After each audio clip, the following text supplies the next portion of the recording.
just about out of usable runway. Plane starts to veer left. Nose grabs the dirt, collapses, just folded up. The airplane wound up on its nose with its tail in the air.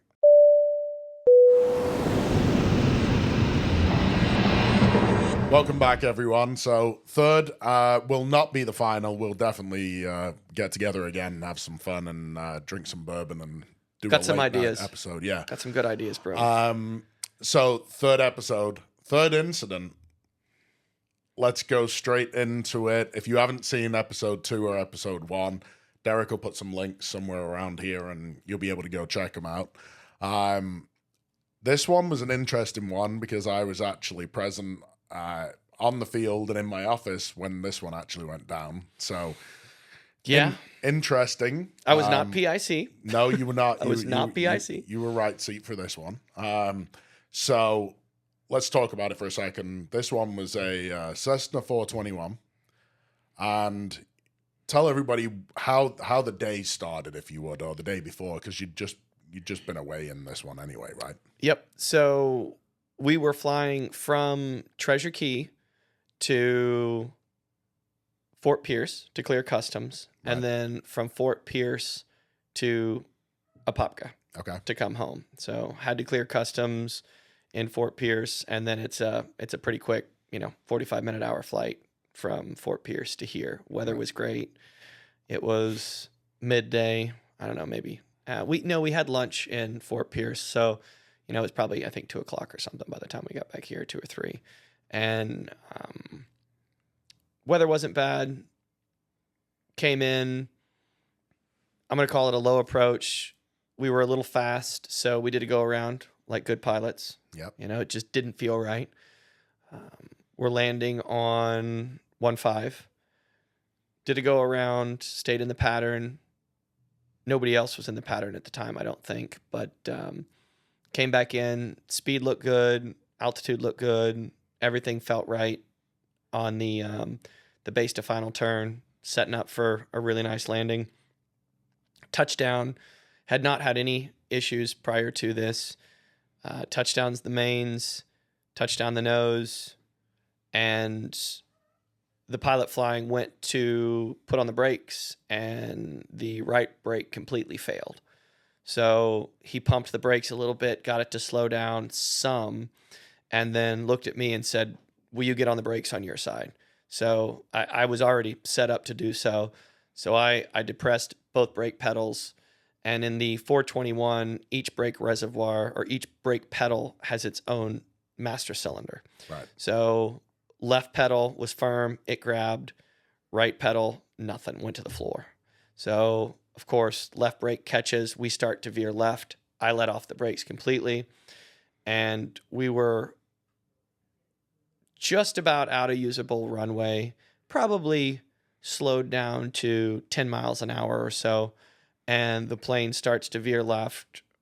Left main gets in the dirt, kicks us around, nose grabs the dirt, collapses, just folded up, and the airplane wound up on its nose with its tail in the air on the north side of our runway here in Apopka. Right. So it was a very, very low speed incident. Again, no one got hurt. Everything was fine. My dog was in the airplane at that point in time. Yep. Yeah, my dog flies private all the time, but he was. I saw him hop out and come running over. Yeah. He hopped out. Everything. No one got hurt. It shook us all up more than anything. But hop out of the airplane. Again, no one was hurt. It was the best possible situation. Airplane wasn't totaled. Right. It's not at the bottom of the ocean. Yep. We got out, and I will say everyone came to our rescue, if that's the right way to put it. I mean, there were plenty of people that came up and wanted to make sure we were all right, asked for help. I know that EMS was called. It seemed like 10 minutes later there was a helicopter above the airport flying over us, taking photos, and I'm like waving to this helicopter. We ended up being able to tow the airplane from the rear back to the hangar. So we got it off the runway. Again, nobody got hurt, but it was just one of those situations where it was a mechanical failure of the airplane that caused an incident. Yeah. And you never know. I mean, we had flown that plane. I've probably got 50 hours in that specific airplane, which isn't a ton, but it's enough to be very comfortable, or comfortable enough in it. I know the systems well. We had flown it a few days before that over to Treasure, landed there, no issues in Fort Pierce, and then to have that issue happen here, it's another one of those things that shakes you up and makes you realize that you're not invincible and that mechanical issues happen, especially with an airplane.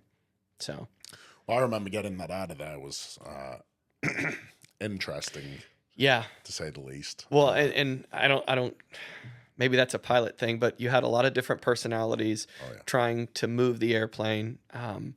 I know that the Orlando FSDO guys showed up. They looked, and again, with an airplane, nobody died, nobody got hurt, and there was no property damage other than the airplane itself. Right. So at that point, they look at it as a win, and they leave. Right. So that becomes your issue now. Do you want to claim that on insurance, or do you want to take care of it yourself? Right. So, and then if you look through the FAR AIM, it did not actually classify as an incident that needed a write-up to the FAA. Prop didn't explode, wasn't in flight. There wasn't an engine failure in flight. There wasn't a fire. There wasn't smoke in the cockpit. And I know there's some other things that I should know off the top of my head, but if you look and go down that list, it was, okay, your plane's broke, fix it. Yeah. So, yeah. And again, nobody got hurt. It was the best possible outcome. But yeah, moving the plane back to the hangar was an ordeal. I kind of bowed out at that point because for the first time, I wasn't the main focus of the investigation, so I let everybody else handle it. Well, you and I ran up to one of our hangars to go grab some tires. Yep. Yeah. And then as we got back, they'd already basically got it to a point where you and I ended up helping just push it push it backwards into the hangar, and that was about it. Yeah. What did they do? They ended up putting the nose on a trailer with the tires under it. Jet ski trailer or something. Yeah. Something. Maybe it was a boat trailer, but yeah, it was interesting with the way that it got stacked up to make it happen. So I wish I had a photo of that. Actually, I might. You probably do. You should put blur the faces and the names out and put that one up so that. Well, we'll blur out the tail number as well. General aviation, ladies and gentlemen. General aviation. I mean, it definitely shows the community coming together. You know, you've got personalities wherever it might be. Yeah, everybody just wanted to help. Yeah, they really did. They cared. This airport, it showed just how much everybody comes together when it's needed. Yeah, and it was absolutely amazing to see how much everybody came together.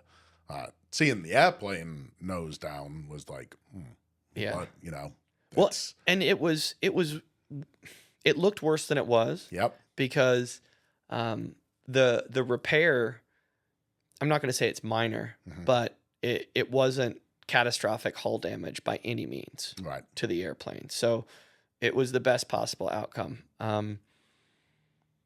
To ask what I would have done differently in that situation. Yes. I think what we should have done, because there's another, I don't know, couple 100 feet of grass, we should have let the airplane just go straight and then just stop in the grass. That would have been the best possible outcome of the situation, and not touch the brakes at all. Right. And I will say, for somebody who lands at this airport on 1-5, if you had a failure like that, that's exactly what I would do. I would just run out the end of the runway and get into that grass. And I think that grass would have stopped us very quickly. Definitely. Yeah. Over there, for sure, I would imagine that would have just... Yeah, no or minimal damage to the airplane. Yeah. So that's the one thing that I would have done different. I mean, the speeds were good. I was watching as we were doing base to final and then over the fence, and we were right on speed for the 421. It would have been exactly where I would have landed that thing. Yeah. So, but again, you know, off camera, we talked about my love for the 421. It's too complex an airplane. It doesn't have beta. It's very light. So if you're light on fuel and you're light on baggage, those brakes, you can lock those brakes up so quick. Yeah. And you can, put a flat spot in a tire. It's got the geared motors. It's pressurized. There's just too much stuff on it on a piston airplane. I'm sorry for the people that love 421s, but it is not my favorite airplane at all. Well, we touched on the fact. Maintenance inside of general aviation, period, if you're going to, as soon as you own a plane, whatever plane it might be, you should really be able to open the checkbook on that for anything and everything. Yeah. And approach every annual like, it's an open checkbook. Yeah. It is whatever it's going to cost. You just write the check for it. No, I agree.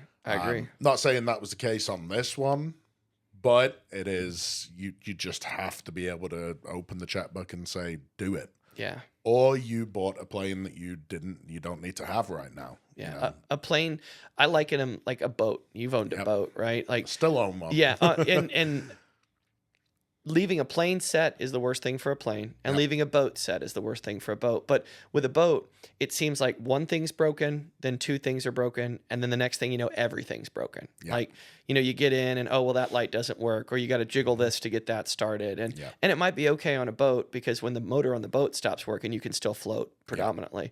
But on an airplane, if this doesn't work or that doesn't work or that doesn't work, well, all those things could add up to a failure that you don't even know about.